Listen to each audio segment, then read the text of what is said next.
ماہ مبارک کو جس کے 3 عشرے بنتے ہیں، میرے آقا علیہ السلام نے 3 حصوں میں اس کو تقسیم فرمایا ہے۔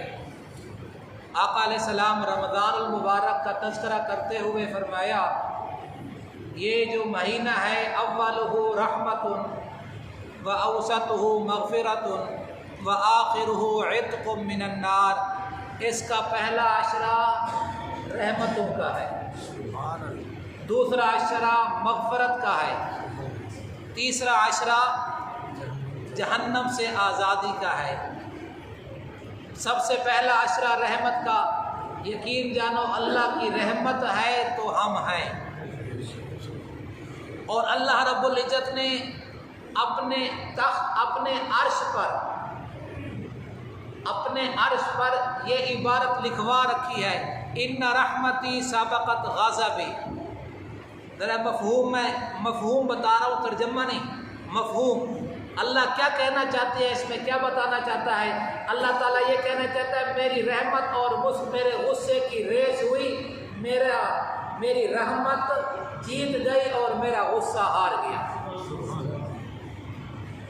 اور دوسرا ہے مغفرت، رحمت، مغفرت اور جہنم سے آزادی۔ تینوں کا خلاصہ اللہ اپنے بندوں کو بخشنا چاہتا ہے، معاف کرنا چاہتا ہے اور ان کے لیے جنت کا فیصلہ کرنا چاہتا ہے۔ لیکن مغفرت کا معنی بخشش۔ سورۃ فرقان میں اللہ نے اپنے بندوں کی صفات کا تذکرہ کرتے ہوئے فرمایا، الا من تاب وآمن وعمل صالحا، جو ایمان والا ہے، توبہ کرنے والا ہے، اچھے اعمال کرنے والا ہے، اللہ تبارک و تعالی اس کے گناہوں کی جگہ نیکیاں لکھ دے گا۔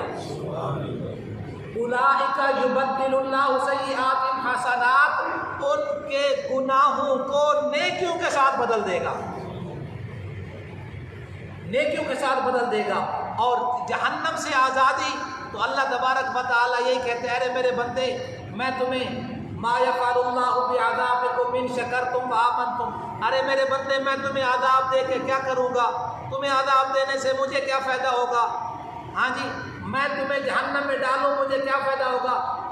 ان شکرتم وآمنتم، اگر تم میرے شکر گزار بن جاؤ اور ایمان والے بندے بن جاؤ، میں تو شکر کرنے والوں کی قدردانی کرنے والا ہوں۔ رہ گیا مسئلہ، یہ 3 حصے آقا علیہ السلام نے خود فرمائے ہیں۔ اب ان 3 عشرے میں کیا عمل کرنا ہے، کیسے عمل کرنا ہے، یہ انشاءاللہ تفصیلی گفتگو فجر کون سی ہے، اگلا دن کون سا آنے والا ہے؟ جمعہ افضل دن ہے، اور فجر کی نماز جمعے کی یہ بھی افضل نماز ہے۔